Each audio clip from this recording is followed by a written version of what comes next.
New and tasty, Oddworld Abe's Oddysey came out in 2014. It's a remake of Oddworld Abe's Oddysey, which was released in 1997. This is why it's new and tasty. The original Oddysey was a 2D platformer, and this remake is a cinematic platformer, which makes the angles prettier due to the shifting camera, but also slightly odd, which I guess is fitting for an Oddworld. I played the original Oddysey, so I decided to give the remake a try. In Oddworld, the player controls Abe. He's from a factory, and you first see him scrubbing the floors. The factory is run by an evil race of beings called Mudokons, and after converting the local wildlife into cakes and pies, they've decided to turn to a new food source. This new kind of meat? It was us! Abe overhears their nefarious plan and, after many trials and tribulations, rescues his kin. There's a prophecy he's got to fulfill. It involves chanting, magical tattoos, a lot of jumping, hiding, possessing, hero stuff. Saving Abe's kin isn't straightforward though. Abe has no direct fighting abilities other than grenades, which he can occasionally pick up from vending machines for whatever reason. This means that enemies need to be either dodged, tricked into traps, or possessed. Stealth and acrobatics are mixed together, and Abe has to be good at both to save his people. The gameplay. For the most part, the game's easy on the standard mode and very straightforward. I only ran into extreme difficulty in one spot, and it was due to a glitch. Apparently, these grinders are tied to frame rate, and if you're playing on a computer, then the better your rig, the worse of a time you'll have. I know this because when I reached this point, then I was shocked at how Abe kept dying. I knew that the obstacle should have been easy for me, just like the rest of the game had been, so I looked up the area to see if there was something wrong with the spot. I quickly discovered that there was, and that I wasn't the only player who ran into this BS. Cue the montage!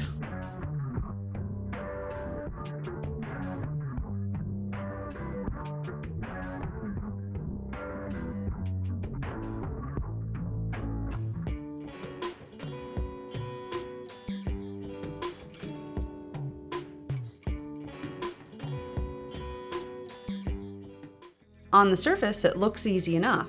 A simple roll. This results in a lot of haters towards people in forums, towards people who say that they've had a hard time, especially since not everyone experiences this rather subtle glitch. The obstacle's deceptive, apparent ease is also a major reason why it's such a frustrating hurdle. It looks easy, and it should be easy, but it's not if the game's glitching. It's a tricky issue to explain, but with slowed down footage, it's a bit easier. Here's what's going on. The player has to get precisely between these two grinders, or else one of them slices into and insta-kills Abe. The player has to stop Abe in the middle so that neither grinder hits him. The problem is that when the glitch is bad, then the precision required seems to be almost down to the pixel level. This becomes apparent when re-watching the footage because there were points when Abe died in the middle in the safe zone. His death being clocked here is a big deal, because the game was showing his death spot at a point where he shouldn't have been able to die. In other words, the glitch clocked him elsewhere than he was graphically, because the margin of safety is so tiny that even the game is having problems calculating things out. See, when the grinders kill, Abe's death point doesn't move. Abe's body can be moved by some things, but his death point is shown consistently. There's a little light, body chunk spray, birds fly off, and the spray and birds both originate from the point of death, not his corpse. And that's important because all of this shows right where he died. This is why it doesn't make sense for the birds and body parts to ring out from a point in the safe spot. It means that Abe's death was actually at this point according to the game. For comparison's sake, here's Abe being killed by a moving object. As you can see, where his corpse flies off to doesn't matter. He died there, and with the grinders there. This is the game showing its glitch. Abe can make it to the safe spot, and still die. At normal speed, this is also difficult to spot, so while the point looks easy, it's deceptively so. Meanwhile, the controls are awful for handling this kind of glitch on the keyboard. The timing of his movements just doesn't sync right, which is also likely why his death point isn't matching up with his movements, too. When force stopping a roll, Abe jerks very slightly and slowly. It shouldn't matter in-game because it's just a small thing, just a little graphic showing his roll stop, and it otherwise doesn't matter in the game. Yet in this instance, the whacked out timing caused by the glitch causes his hesitation to kill him. I've seen players manage a roll's force stop just fine on a console controller too, so stopping his roll should work. But when the PC-based glitch happens here, then it means a twitch often, if not always, equals death if the glitch is bad enough. Explaining how I passed this point should underline further how much it's BS and also be a good tip for those who do see this and later play the game. So here's how I eventually passed by the grinders on a keyboard. If the game's giving you issues due to frame rate, then what you need to do is stop treating this obstacle like a game of skill and start treating it like the glitch it is.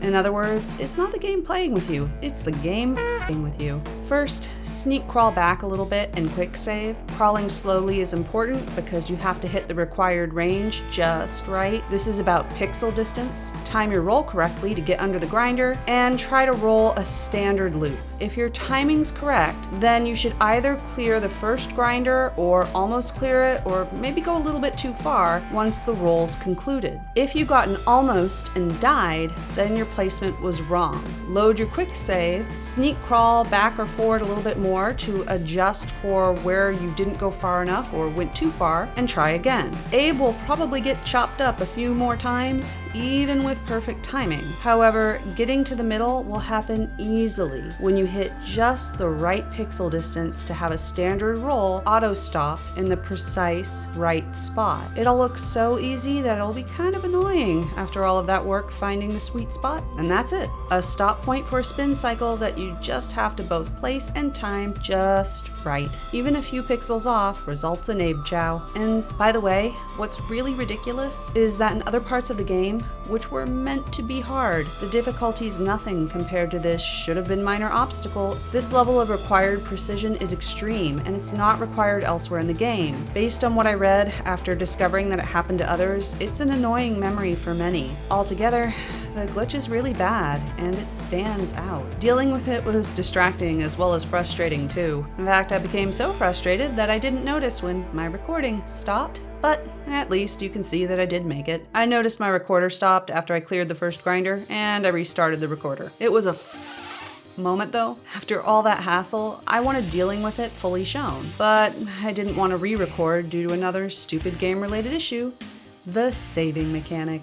The current level can be restarted, Abe can start from a checkpoint, or a quick save on the current level can be reloaded. That's it. Meaning I couldn't just save my progress after clearing the first grinder, reload a save, and try again to re-record. I'd have to throw away my progress and risk being forced to re-clear the thing again. I was pretty sure I solved the problem and it wouldn't be difficult to do it again, but I was also way too done with this thing to bother to redo it. I just wanted to keep going and actually play the game because I wanted to be past this part. But after that hiccup, I felt a bit soured on the game because it had disrupted my flow of play for a stupid, buggy reason. That said, I did keep trying to enjoy it. I stuck with it for several more hours, yet my entertainment level kept dropping. The platforming itself is okay, but it's just that, okay. The standard mode isn't very challenging and the platforming feels repetitive. And unfortunately, rescuing Mudokons didn't feel as rewarding as it ought to have. After all, that was Abe's whole purpose, rescuing his people. As such, it ought to have felt satisfying. Instead, rescues became more annoying over time, not gratifying. Annoyance changed the monotony into something worse. A chore. I felt annoyed because Mudokons were often hidden in arbitrary, unclear ways, and there were 299 to save. Saving group after group from their random, murky hiding spots became tedious over time, and the chance of missing some was decently high. Rolling off screen underneath a rock to find them was common, jumping down into a hole was common, but patterns of where they were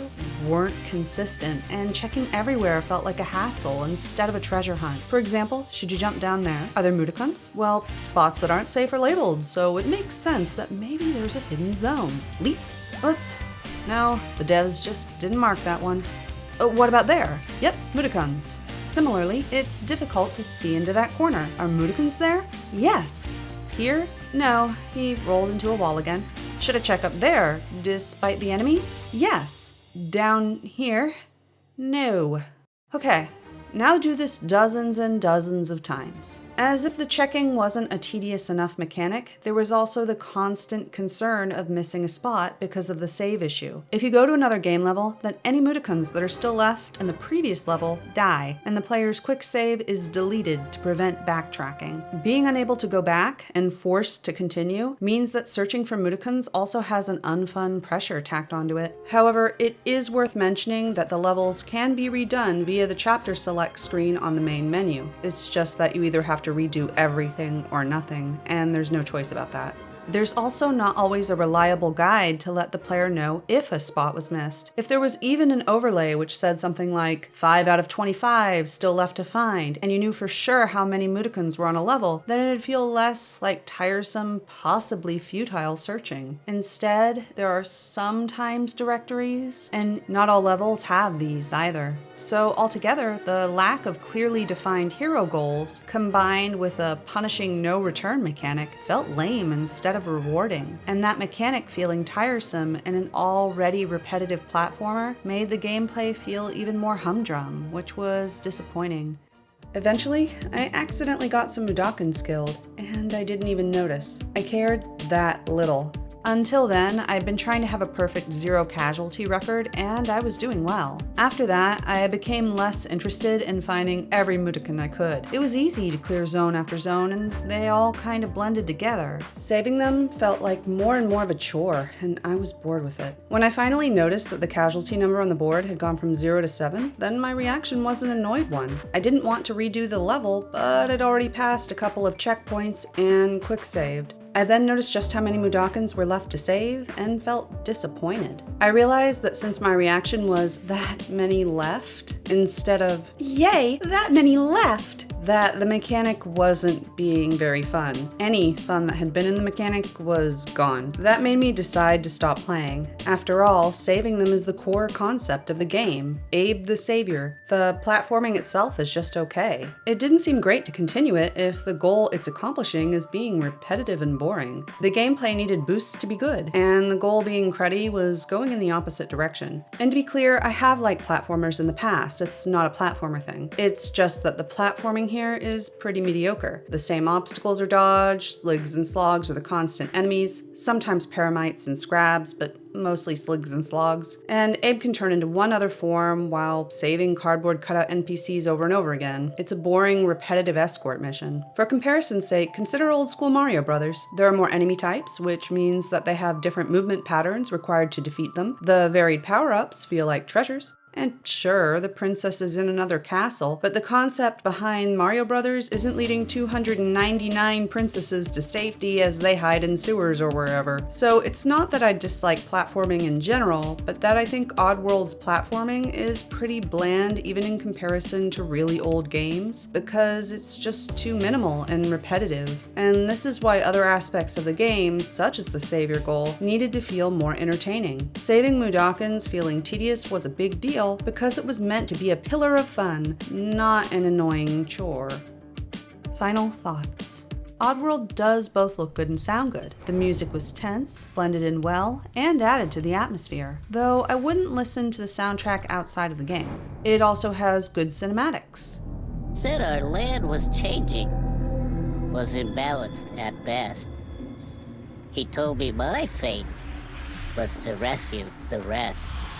A unique tale/setting, and an okay protagonist. These positive qualities make Oddworld stand out in a unique, quirky, and pleasant way. But that said, it wasn't enough to hold my interest. It has a unique setting, yes, but it doesn't build on it for most of the game, and instead mainly focuses on rescuing Abe's bland, fellow workers. Allegories about corporate greed, nature, and other things are gradually presented, yet that's about it. And no characters stood out to me as particularly deep or memorable either. Abe, while likable enough, was just kinda bumbling in one note. The factory-born Mudokons were passive, classic dudes and damsels in distress, scrubbing floors and waiting to be saved. The native Mudokons were dull, sitting around and chanting, like an extreme stereotype of what spiritual means. When they weren't chanting, then they were often doing nonsense, such as demanding that Abe whistle or fart in a parroting way to be allowed to save their people, and then they'd go right back to chanting. These elements would be tolerable background if the gameplay were great, but the gameplay just had too much wrong with it. All of that heavily dented what should have been a quirky, interesting, and fun world by making navigating it feel clunky instead of smooth. For example, why be harsh about saves in a game with stuff like fart jokes anyway? A punishing system in a cartoony setting seems a bit awkward to me. Plus, hiding people and then acting like the player killed them, keeping a running total of casualties on a board, seems strangely guilt-trippy when there's no way to even know how many Mudokons are in the hidden zones, and most of them are hidden in those. You could argue that maybe the Gluckons are taunting Abe,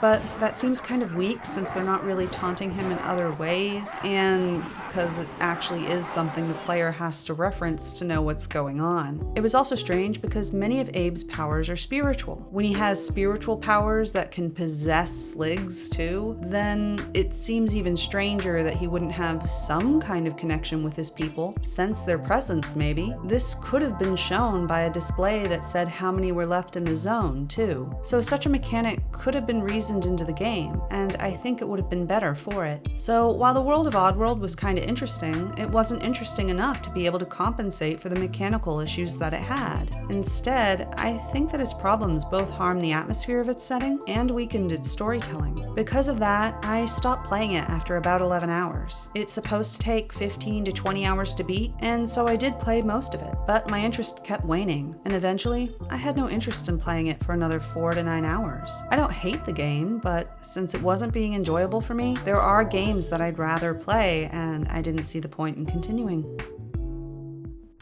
Goodbye. So, get me out of here.